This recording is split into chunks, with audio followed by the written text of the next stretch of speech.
Hello and welcome to another episode of TCAP Recap.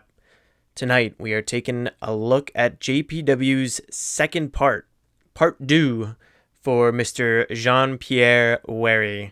This is where he gets interrogated by Chris Hansen, although it's more like one of those UFC fights where one fighter is just dominating the entire time, but the other just won't give up. They just keep wriggling around and getting just beat on, but they keep fighting until the very end. And then they get knocked out because JPW doesn't quit. This guy's got an answer for everything, and he's not really too concerned with logic or, having everything line up. He's more interested in the flights of fancy and imaginative aspects of storytelling. So we're going to listen to that. Before we dive in, I just wanted to say thank you to everybody who's been watching. I'm just so fucking happy that I got to 1,000 subscribers. It feels so good, and obviously it wouldn't be possible without everybody who's subscribed. So again, much love, and thank you for everybody commenting and watching my last video about buying heroin off Reddit. That one was a little bit tough to make. It was a little bit strange to be telling something like that to so many people, but thank you for the positive feedback, everybody. It means a lot to me. But enough about me and my emotions. I know what you all came to see, Mr. JPW. For a quick recap, he's 49 years old. He had a very nasty, dirty chat log, as we all found out. He's a repeat offender. He is a registered sex offender right now for prior rape and molestation charges. So he's not uncomfortable in this space, and you can tell by the way that he barges into this house without a second thought. He's done it before. He's extremely comfortable when he's doing this kind of thing. He has just completed what could be likened to a long GTA mission, having to get across the city of LA to this guy's house in under 6 hours, meeting different checkpoints, meeting different buses. And now he's arrived cameraless, which is important because that was how he roped Luke, the decoy, into this at the beginning. He claimed to be a photographer, and he was going to get him his SAG card, his Screen Actors Guild photo card, so then he could become a model. You can see him through the door here. This guy has convinced himself that this young boy, Luke, would want to be any part of this. He never even sent Luke a picture. He's convinced himself that this is all normal. This is fine. He's going to do what he's going to do with Luke. At this point, I think he's going to rape him no matter what. It doesn't matter what Luke says. We're about to watch JPW charge like a fucking horny rhino across the carpet towards the decoy's voice. Fortunately, Chris Hansen steps in. But this guy, he is just a fucking scoundrel. He's all sweaty because he just had to walk a million miles to get here. But he's here to claim his prize, and nothing's going to stop him.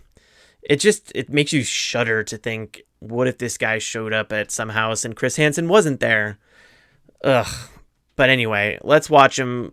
He just about breaks the door frame down right off the bat. Chill down for a second, alright? Yeah. I just got finished right off. You managed to bring your camera?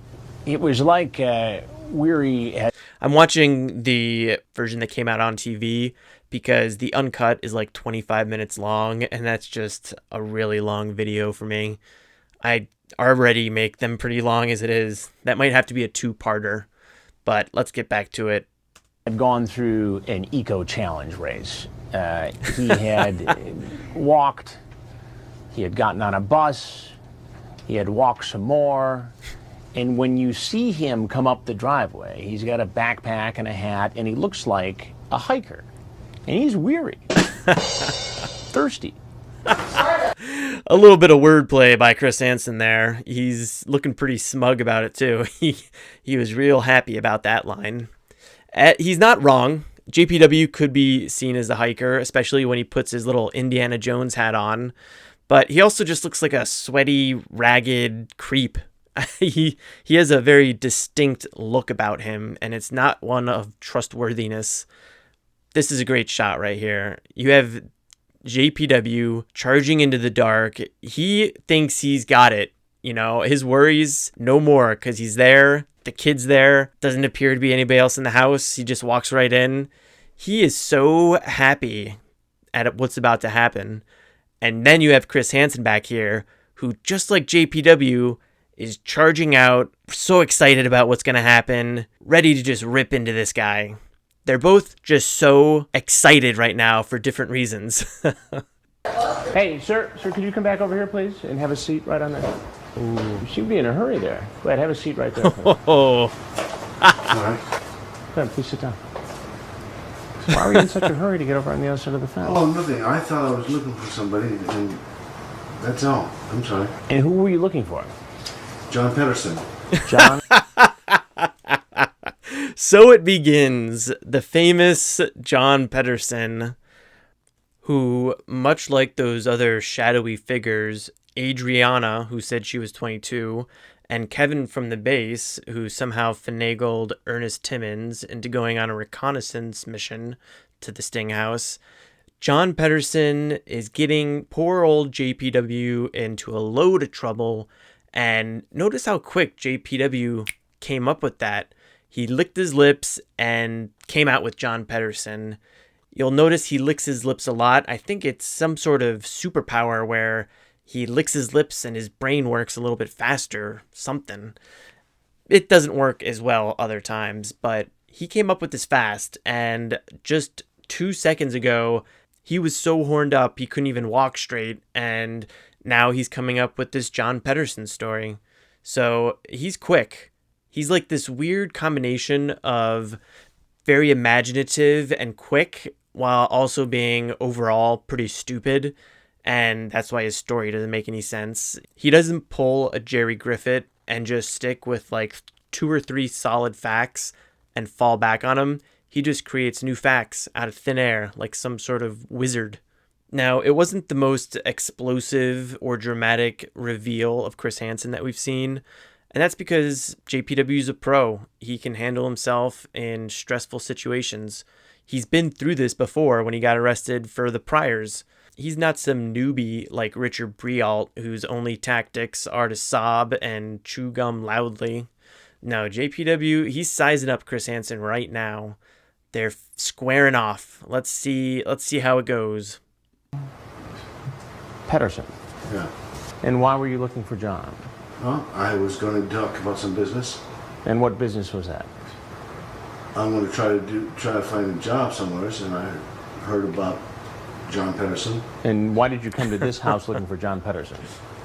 I had a phone call. A phone call? Yeah. So Chris, as you can tell, doesn't believe him because Chris has the chat log. But JPW, you can tell he's lying just outright because he's talking about getting work and he doesn't describe what the work is yet. He just circles right back around to John Pedersen. And next he comes up with the phone call, which would be a good idea if there wasn't the chat log, because he probably thinks they can't prove anything if it was over the phone. But they were also recording his phone calls with the decoy, so he's boxed in pretty tight. He just doesn't know it yet. He's like that poor guy, John Jones, at Nutty Putty Cave, who went into a hole head first and got stuck upside down, and they couldn't get him out, and he ended up dying. JPW is in the same position. He's done for, but he still has hope, and hope is all a man really needs to keep going. From? In fact, I don't actually know the guy, besides the fact that his name is, I don't even remember his name. It was about 5 hours ago. I've been walking. So you were just walking down the road and you thought that... Oh man, I just talked JPW up saying that he was quick and imaginative, and he just totally failed. Just a sad performance. Stuttered along and then blamed it on walking too long because he's been walking for 5 hours. He even forgets John Pedersen's name. Or I think he was saying that some other guy told him about John Pedersen. He's already getting his facts confused and mixed up and nonsensical. And the strange thing about it is that since Chris knows what's actually going on, JPW is basically giving a performance for the cameras. He doesn't realize it. There's no need for this to go down because they already have the chat log. They're just going to let JPW talk and make a fool of himself as long as possible, which is what they do with all the Predos, essentially. But JPW he goes above and beyond and really gives the performance of a lifetime. You can see Chris supplicating him for the truth. Come on, JPW, tell me. Tell me, man. This fellow with the construction company lived in this house? Somebody told me that he lived... Somebody? Who is somebody? A young man on the phone. A young man on the phone. And how did you reach this young man on the phone? He had called me. He had called you, just out of the blue? No, I think he had my number. He starts to get into this, I'm here to apply for a job, and I said, well, so you know the folks who live here? He goes, no, but I knew that they were looking for somebody to do some work. And I said, really, what kind of work do you do? He said, well, driveway work, resurface. Chris is just explaining what we just watched and then filling us in that it was driveway work, which coincidentally is also Thomas Coffin's career as a blacktop sealer. One of Chris's skills is his ability to ask really incisive questions that crack open the Predator's entire story, and they have to quickly try to seal it up before he asks another hammer of a question that breaks it back down. His little TCAP recaps that he does right now that tell us what we just saw, not as great. Driveways and cement, stones and things like that. And I'm thinking at this point, okay, here we go. I'm just going to let the line out a little bit here and see how far he takes it. And what's your name? My name is Michael. Michael. Michael Wilson. No, Michael Wehry. Michael Wehry. Oh, so you're saying this was somebody else, even though we know you were at the public library using a computer. And what you know is I was at a public library. Oh, shit. Oh, fuck, JPW. They got you, man. You can see he's realizing I got caught up in something much bigger than I thought. If they knew that he was doing all this from a public library computer, that means they're going to have a lot of info. This is Chris Hansen delivering the first knockout blow that JPW takes it on the chin and keeps going. A rational person, confronted with the fact that they know exactly what he was doing, would just give up. They would say, I'm leaving, or arrest me, whatever the case. But JPW, he has got to fight this one out because, again, he's got life in prison hanging over his head. That's what you may know. You don't know everything I know. Ooh. So you want to tell me the real story now? Or you want to go with what you got? Oh, God. Just a moment of appreciation for Chris Hansen right there. You don't know what I know. A classic Hansenism. One that I should probably start using more in my daily life, although it would come across as really smug and aggressive. No, boss, you don't know what I know. But Chris he's done with JPW's bullshit. He's thrown the glove down saying, let's go, buddy. You really want to keep going? I can do this all night. To you. And when does the real story get me?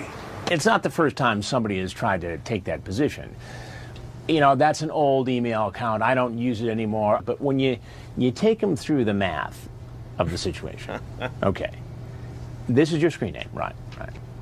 This is the communication that we have between somebody using your screen name and a young teen. And all of it. My math nerds will know that's the transitive property. I'm really liking Chris's metaphors tonight. The whole he's going to let some line out. He's schooling him in math. He's full of them. All of a sudden, you're here. You. Not someone else. Your story doesn't make that much sense. Now, maybe I'm skeptical. I don't know. But it doesn't make sense. sense. Who you are. I don't even know who you are. I came in here. I was just now told that gate's open. Come on in. Okay. I mean, it just defied logic. And at some point in the interview, you could see that he knew that this wasn't going to work out to be a great story for him.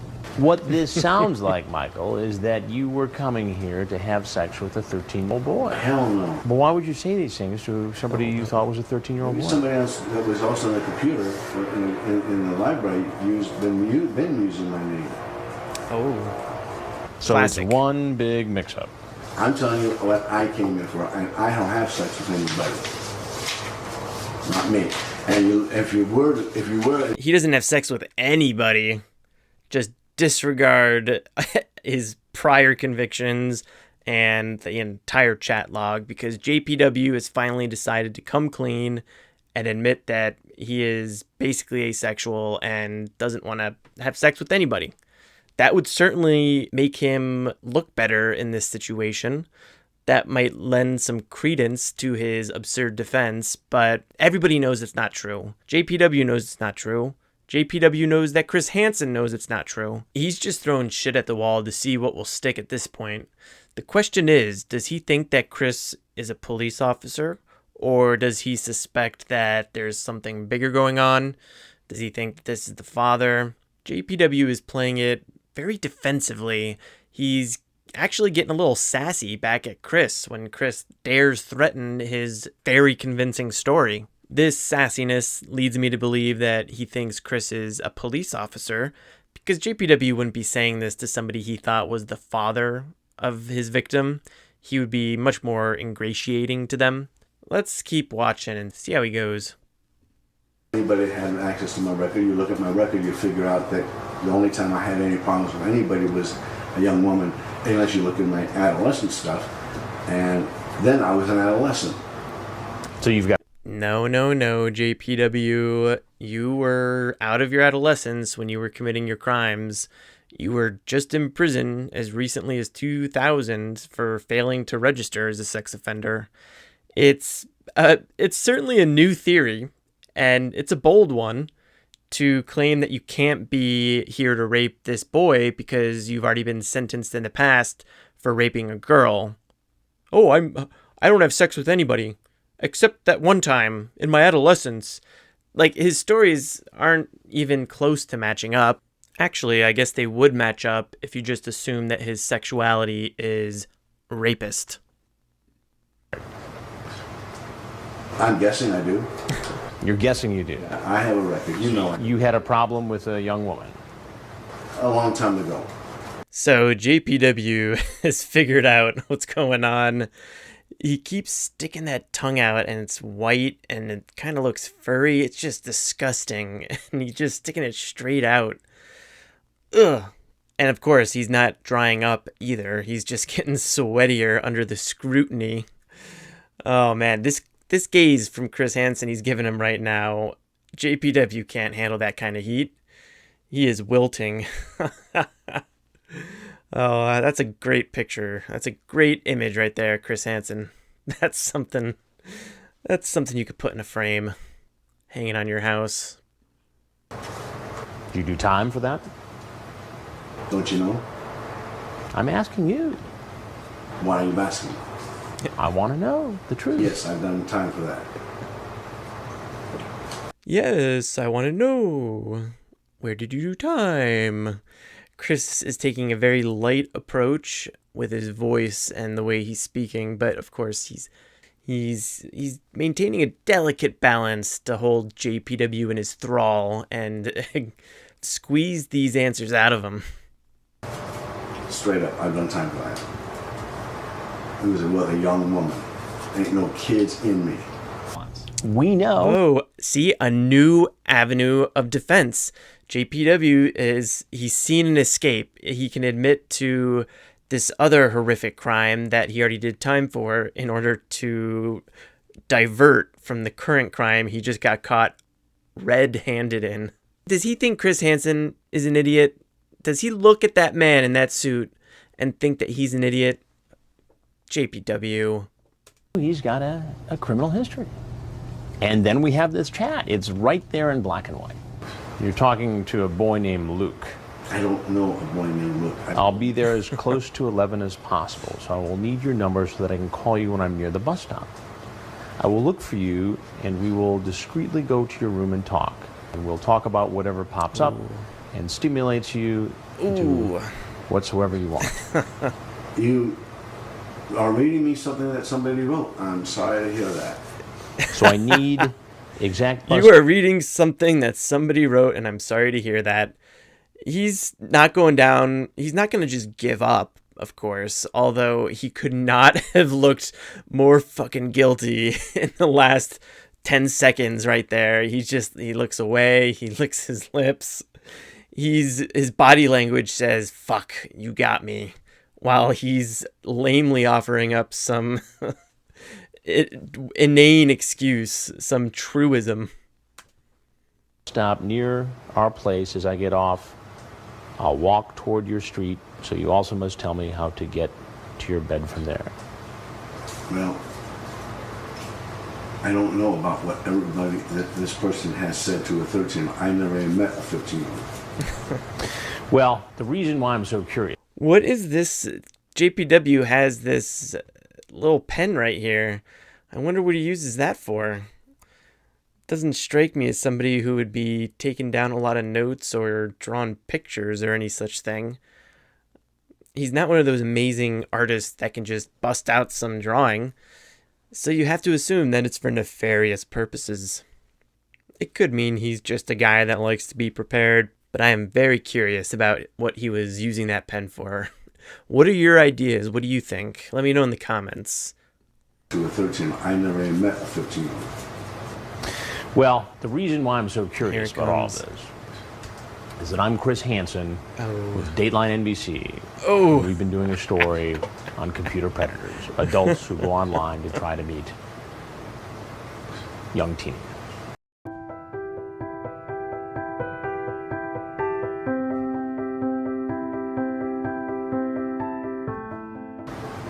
You Now, can't if you believe have it. anything else you'd like to say for yourself, we'd love to hear it. If not, you're obviously free to leave and go on your way. I'm not doing anything. Stunned. Now, if there's not a Scott Pedersen. Do you have Scott Pedersen's name written down? No, I have an address. I can leave an address. That's all Oh I'm man. spending.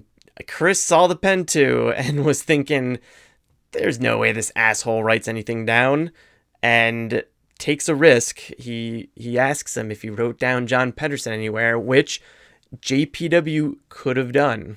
I mean, predators have done it before. John France, the alibi predator, had that alibi letter in his car for just this situation. JPW, with all his experience gathered over the years, he's really missing some very basic strategies that even first time getting caught predator like John France can cobble together. It didn't do him any good, but JP could have been prepared to at least come up with some better excuses. I do think that he is absolutely floored when that camera crew comes out, because up until that point, he'd been, defiant, sassy, pretty cool, like a cool head, because he's been through it before, and he's ready to start having the legal battle out with Chris Hansen right now. But then the camera crew comes out, and JPW is in unfamiliar territory. It's almost perversely impressive that he continues trying to explain his way out of this problem even after the cameras come out, because at that point, yeah, jail, prison, on the table, but this is a big-ass camera crew, and that means you're going to make the news, or at least from the hot seat where JPW is sitting, you have to assume that you're going to be on the news, especially since all of his yammering and rambling makes for a really good news story. I wonder if you figured that out in the moment, like, oh shit, I just made myself extremely good for ratings by all that talking I did. Ah, shit. Or maybe we have it all wrong, and this look is because now John Pedersen is going to come and beat him up for bringing his name down here into the dirt. No, I'm just kidding. There's no Scott Pedersen. I can't leave no phone number, no address. So you never wrote down Scott Pedersen's name anywhere? No. Ooh, dun dun dun dun dun dun dun.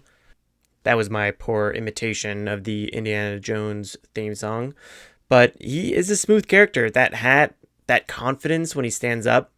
He first is looking at Chris like, hey, I'm sorry, man. I really, really, really wish I would have written down his name, because then I would have something to show you.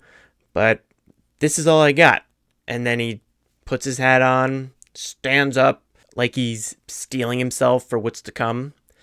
For JPW, remember, there was so much more at risk than all the other predos because he'd already been in trouble for this multiple times.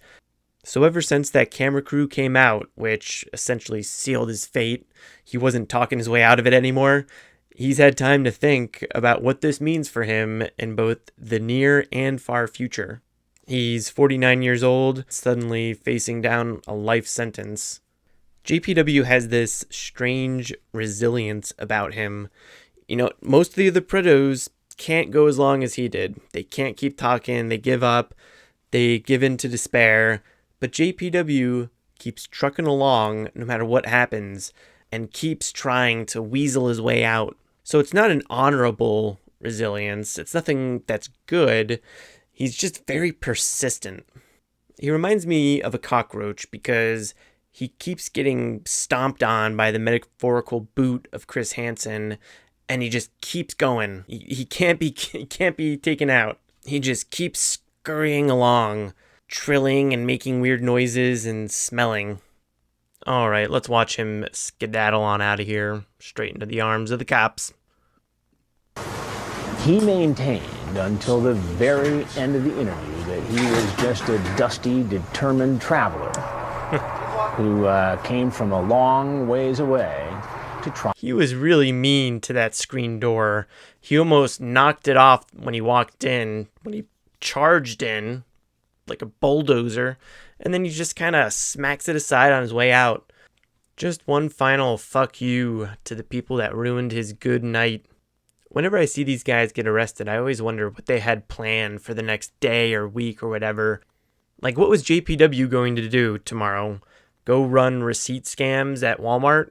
It'll always be a mystery since he got arrested, but what do you guys think he was planning on doing for like the rest of his week?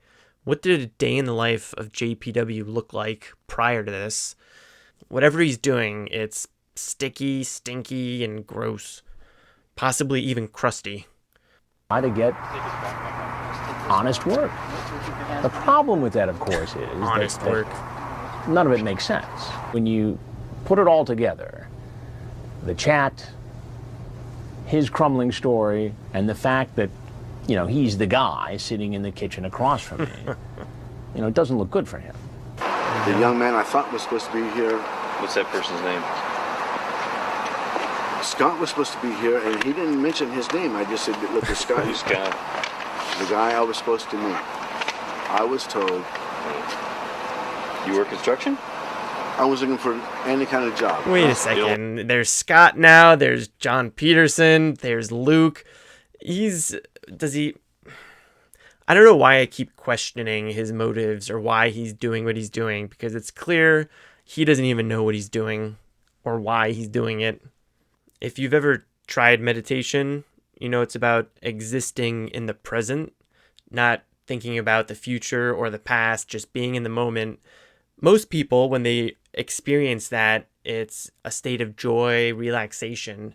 But JPW has been forced into the present by the current situation, and he's not thinking about what lies he told 5 minutes ago or how he's going to explain this lie 5 minutes from now. Like a cockroach in an open room scurrying to try to get away, JPW is playing a losing game. He does make one smart decision by asking for a lawyer right away, thereby depriving us of an excellent interrogation. That would have been something to see. We're just going to finish this video. He stuck his lips out one final time. But all right, that was JPW's broadcast segment, not his uncut. I feel like this segment doesn't really give you the full JPW experience, because part of that experience is listening to him ramble for 20 minutes about just all kinds of bullshit. But it captures the JPW flavor. Ugh, I shouldn't use that phrasing. It captures his personality, just this very persistent, dishonest, scrambling, cockroachy character. A few things about JPW just to wrap up the whole thing. Like I said multiple times, he got sentenced to 50 years, basically life. Since he's been in prison and in subsequent interviews that he gave, he did admit to lying, that John Pedersen was not a real person. But he also wrote a book, an autobiography that he called In for Life, Confessions of a Three Strikes Prisoner, apparently co-written with his cellmate, or his cellie, and it's composed of stories that he tells in prison, which I assume are all just figments of imagination. He's also been trying to get his conviction overturned, citing mental illness, which I don't think will ever fly, because he's clearly of sound mind in the interview with Chris and getting arrested.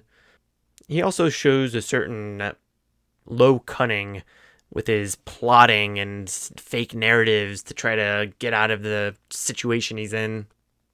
He's also said a lot of things about, like, being sexually assaulted in prison, being molested when he was younger. The problem for JPW is that he's lied so much and so easily that it's really hard to take anything he says as the truth. He's the little predator who called John Pedersen too many times, so now when he calls John Pedersen, nobody believes him. But alright, that is the end of the episode. It's a little bit shorter since we just covered the actual interview, but if you made it this far, thank you, as always. Really appreciate it. Feel free to reach out to me in the comments or at tcap.recap@gmail.com with any ideas that you'd like to see for content. If you think the video deserves it, drop it a like, and as always, you're welcome to subscribe. I'm going to keep pumping these out as fast as I can. And with that, I will catch you all on the flip side.